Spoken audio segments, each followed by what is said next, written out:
Well, Marc Garneau will always occupy a special place in history. In 1984, he became the first Canadian in space. In 2001, he became the president of the Canadian Space Agency, and in 2006, entered federal politics, running for the Liberal Party in that year. He finally won his first election 2 years later and would go on to serve as Minister of Transport, then Foreign Affairs, both in the Trudeau government. A time captured in Garneau's new memoir that comes out today. It's called A Most Extraordinary Ride, Space Politics and the Pursuit of the Canadian Dream. Well, I'm happy to say that Marc Garneau joins us right now. Marc, good to see you again. Thank you for joining us. A pleasure, Michael. Now, I want to point out to people at home that you and we've already talked about your book, discussing your time as an astronaut during a fireside chat at the Spacebound conference here in Ottawa. So if you'll indulge me, I'm going to focus in on your time in politics with this conversation. And given just how toxic, how vitriolic debate has been in the House of Commons since Parliament returned last month, I have to wonder, are you glad you moved on, or do you miss it? I don't miss it. It was time for me to move on, and I felt completely at peace. I really enjoyed my 14 and a half years of actively being a member of Parliament. But I do agree with you. The atmosphere is not very good these days. And I can remember making my last speech in the House of Commons on the 8th of March of last year, and encouraging my fellow members of Parliament on both sides of the House to find their better angels, and they all thought it was a good idea, but evidently they forgot. Why do you think it's gotten to be so toxic? Is it just the fact that it's at the end of a minority government, or is there something greater? No, I think it is because every 8 or 9 years after the same party has been in government, there tends to be a certain tension that builds up, certain fatigue. And I think in this particular case, it's gone further than even I would have anticipated. Really, some of the rhetoric is totally over the top. Mm-hmm. Well, you do write in your book that governments and their leaders are prone to falter over time. As mistakes are made, you say, the shine wears off. Some mistakes are forgiven, others are not. The difference often has to do with the size and the scope of the error. You know, this government it continues to make the argument that its national child care program, that its dental care program, the incoming pharmacare program, the carbon rebate program, all of it, they say, creates more affordability for Canadians. And yet the government is blamed for high interest rates, the affordability crisis the last couple of years. Given what you just said and what you wrote in your book, I'm wondering, size and scope here, do you think there is any way back for this government? Well, I think as always applies after a party has been in power for 8, 9, 10 years, it is more of a struggle. There's no question about it. And by the way, I think the Liberal government has done some great things, and you named them. But as I say, this fatigue will set in, and sometimes it's a fatigue with the leader as well. So it's more challenging. But what I tell Canadians is that, look, there's going to be an election in the next year, and you have to choose very carefully. And that means looking at all of the options that are in front of you.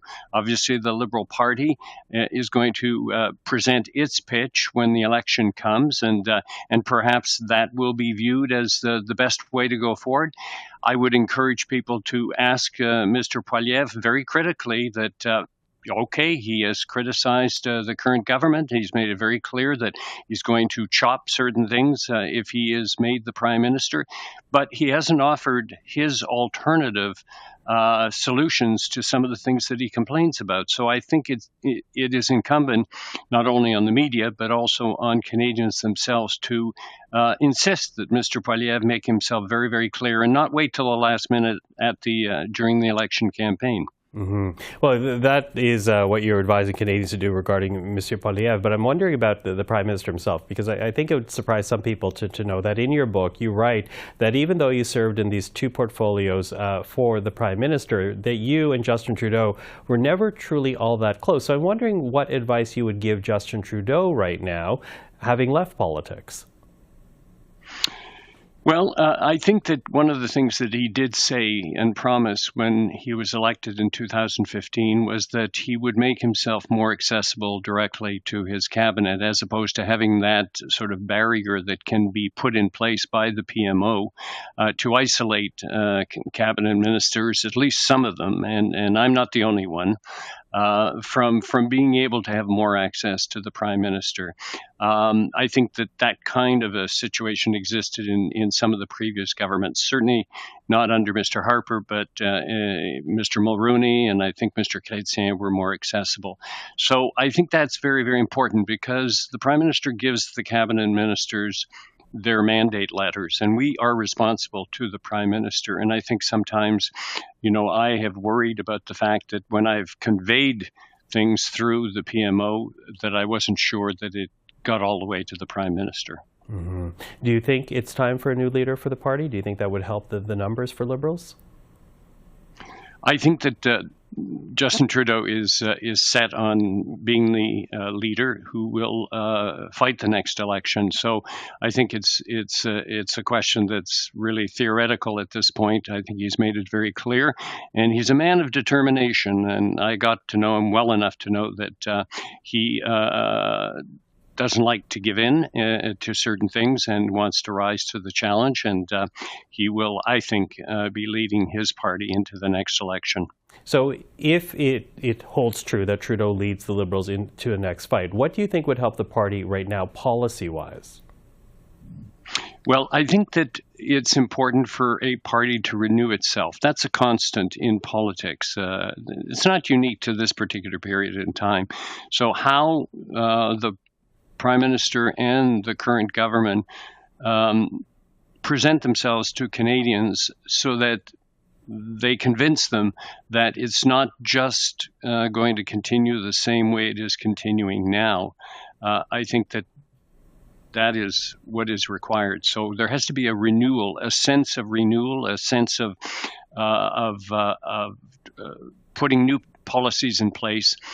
If that doesn't come about, then I think that Canadians, based on polling for the past year, have pretty well made up their minds. Mm-hmm. Do you think part of that is fiscal renewal? Because you do write in the book that you were always a progressive, and so aligning with the Liberal Party made sense. But it seems really you were more aligned with a Paul Martin Liberal who seemed to be more business savvy, more concerned about a balanced budget than perhaps the party we have right now.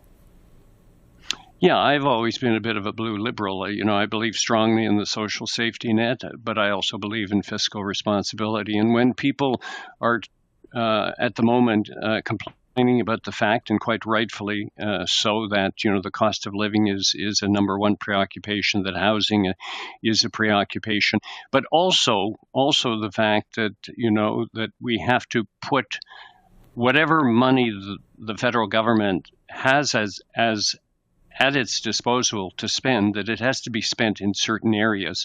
And I think at this point, it's very clear to me that there has to be some rejigging from that point of view. And we'll see.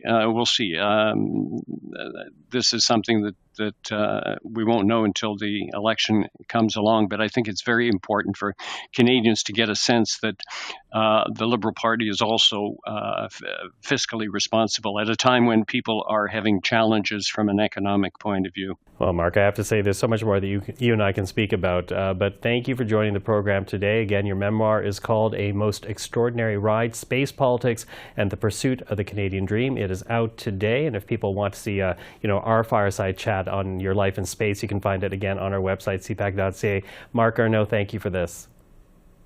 My pleasure, Michael.